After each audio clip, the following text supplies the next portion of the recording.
Alright, Joe, there's 4 rules.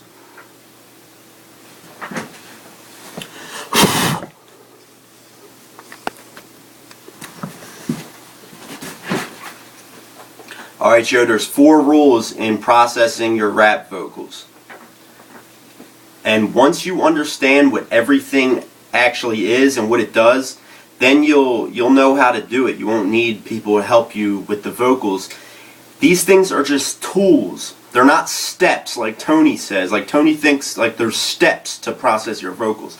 All these things that I've been showing you are called tools, man. It's just to polish your vocals. And remember, least is best. So we just want to do subtle changes, and it makes a hell of a lot of difference at the end of the day.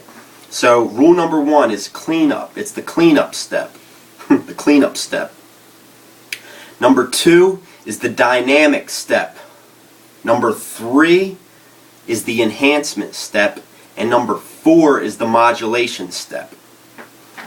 First, clean your vocals up. Oh, and in your phone I had you write the gate compressor. Only use the gate if you hear like a fuzz in the background. Like when you solo your vocal, if you hear like a fuzz, then we need a gate compressor to like put a gate up there. But I'm just assuming that there's no fuzz. Let's just start with cleanup.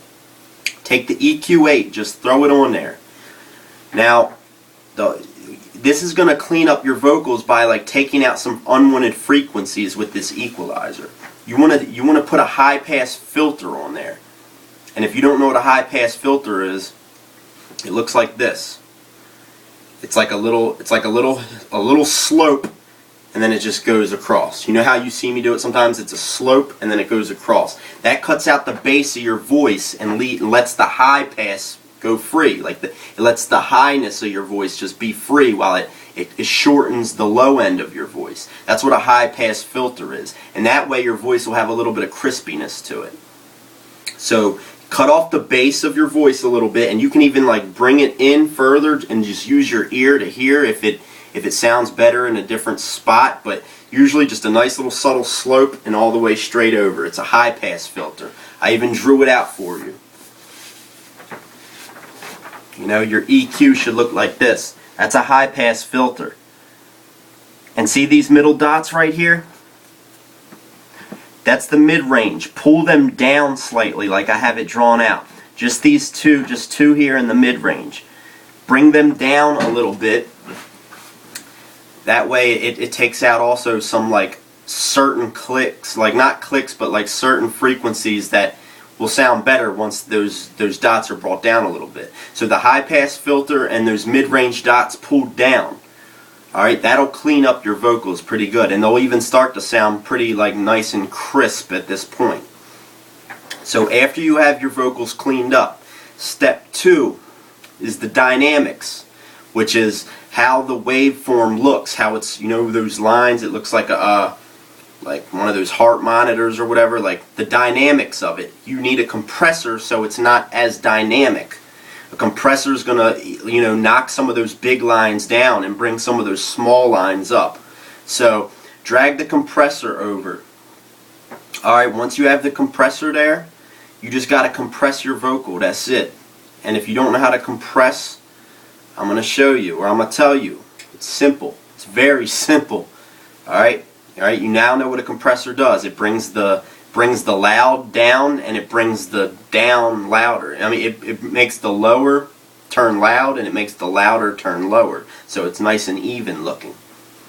Alright, once you have your compressor on, you'll see the threshold. And if you hit play, you'll see the little meter moving. That's your voice and how it's jumping up and down through that little waveform. There's a threshold there.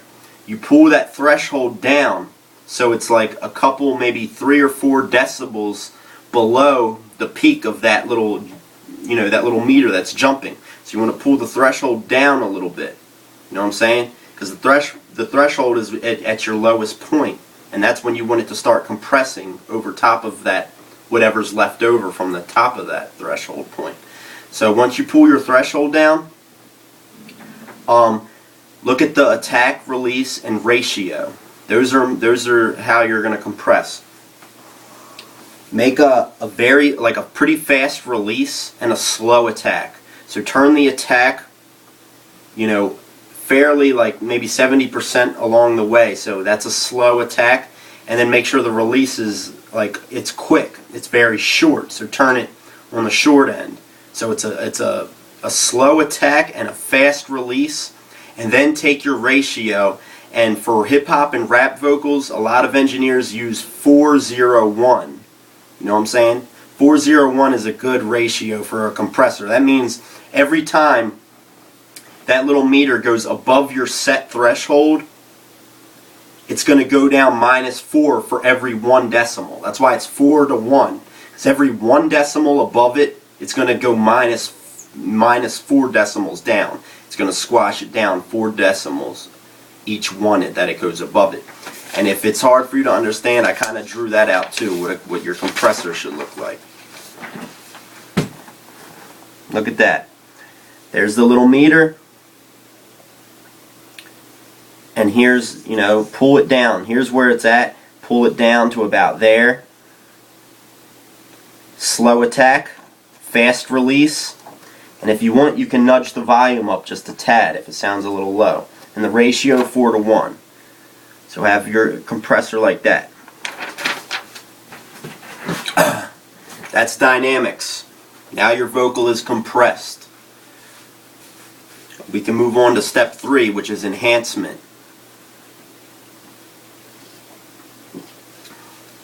This is the step where your vocals will be enhanced. Self-explanatory. Take another EQ8. When you drag it over, we just want to enhance the high end of your vocal. So you know how we did the low pass filter where it was, you know, it was like a hill in the beginning. Now at the end, on the other side, that's where the high part of your voice is. On the very last dot closest to the edge of the EQ, just boost it up a little bit, like maybe 2, 3, even 4, 5, whatever. Just go take that end dot and just move it up a little bit. That'll make your voice like, that'll let the high, that'll bring the high pitch, the high part of your voice up. So it'll enhance that sound a little bit. And then there's dots before that. Those are like the high mids. You know what I'm saying? That's like that's still considered the high part of the vocal, but it's lower than the end part. It's just high mids. We want to boost two dots of them up just a little bit, because earlier on the first EQ we took quality away by nudging those dots down. Remember when I had you pull them down a little bit? Well, now we got to get that quality back. So like nudge 2 of them up a little bit. 2 of them, like about maybe 2 or 3 decimals up, so we can gain that quality back. And then in the middle, move a dot to the very middle and kind of just drag it down just a very tad bit. And you know what I'm saying? You won't hear a difference, but there is a difference there. It's a subtle change, and that's how they do it. And I drew that out too, what that'll look like. Get it to look like this. Boost the high up. Boost the mids up a little bit. And then in the very middle, put a dot in the very middle and just pull it down a tad bit. You know what I'm saying? That's how you enhance your vocals for the first part.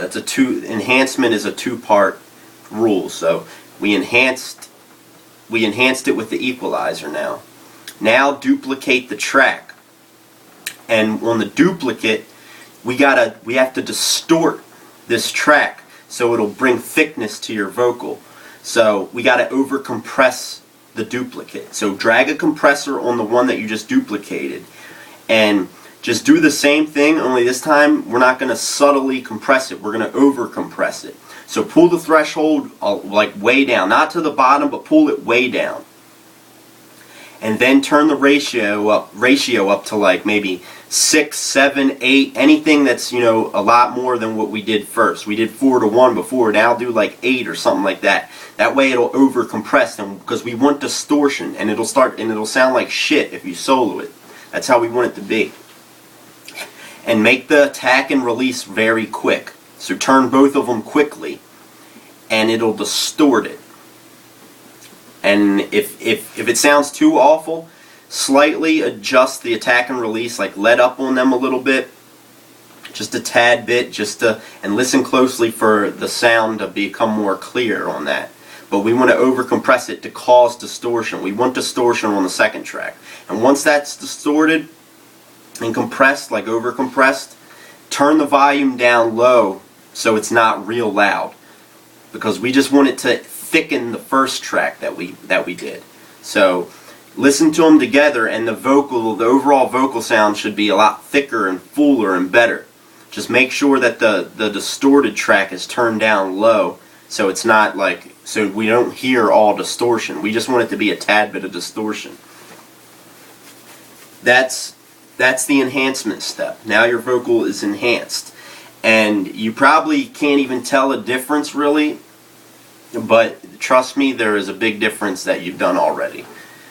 And last but not least is just modulation, which is adding space to the vocals between the vocal and the beat itself, which is also known as reverb or echoes. That puts a space, like a big space, in between your vocal and your beat, so it'll sound more clear as well. So go to Ozone and disable everything except for the reverb. And then once you get the reverb, click on the plate. It'll say like hall, plate, hit plate, because plate is a good spot for rap vocals. Once you get the plate on, over on the end is like the reverb bar on the far right. It's the little meter on the far right.